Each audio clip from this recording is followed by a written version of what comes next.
Magandang umaga mga kapatid. Meron tayong panoorin na video ng isang Seventh-day Adventist.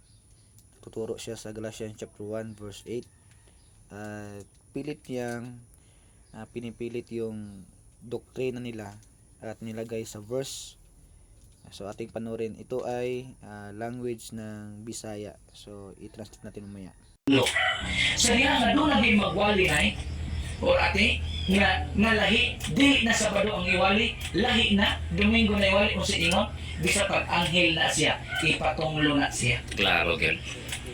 Ayun, nakita natin ang video mga kapatid. Hindi ito paninira ng ating mga kaibigang Adventist, pero gusto ko lang itama yung verse na nandoon po sa Bible natin pong babasahin sa Galatians chapter 1 verse 8. Bible, King James ito. But though we are an angel from heaven preach any other gospel unto you than that which we have preached unto you, let him be accursed.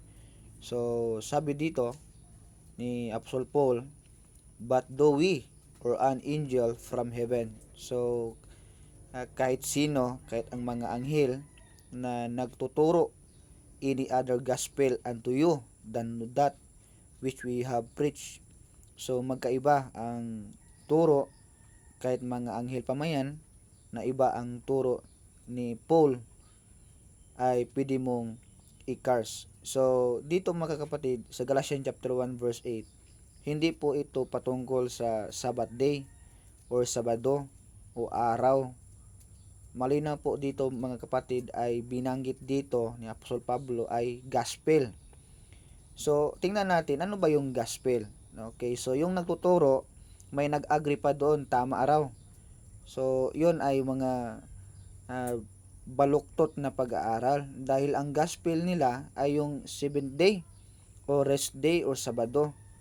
Dito ang gospel sa 1 Corinthians chapter 15 verse for I deliver unto you first of all that which I also received, how that Christ died for our sins according to the scriptures.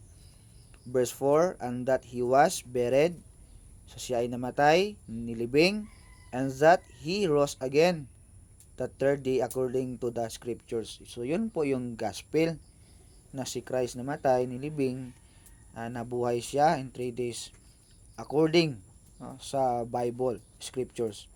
So yan po, no, mag-ingat po tayo mga kapatid, dapat po nating magbasa ng Bible kasi talagang pinipilit nila yung kanilang mga doktrina para i-insert at lukuhin yung mga tao. So again, sa Galatians chapter 1 verse 8, hindi po yan natuturo about Sabbath day, rest day, Sabado. Hindi po. So yung mga tao na nagtuturo ng ibang gospel na walang iba kundi si Jesus Christ lang, ang paraan na tinuturo ni Apostle Paul na gospel ay believe on the Lord Jesus Christ and thou shalt be saved in thy house. So yun lang po ang tinuturo ni Apostle Paul, wala lang iba. Kaya nga nag-remind si Pablo, no, kung may nagtuturo man ng ibang gospel na hindi nila tinuturo, ay pwede mong i-curse. So yun po, malinaw po yun, hindi po yun Sabbath day, rest day, Sabado. So dapat po tayo mag-ingat mga kapatid. Don't forget to follow my Facebook page and share mga kapatid.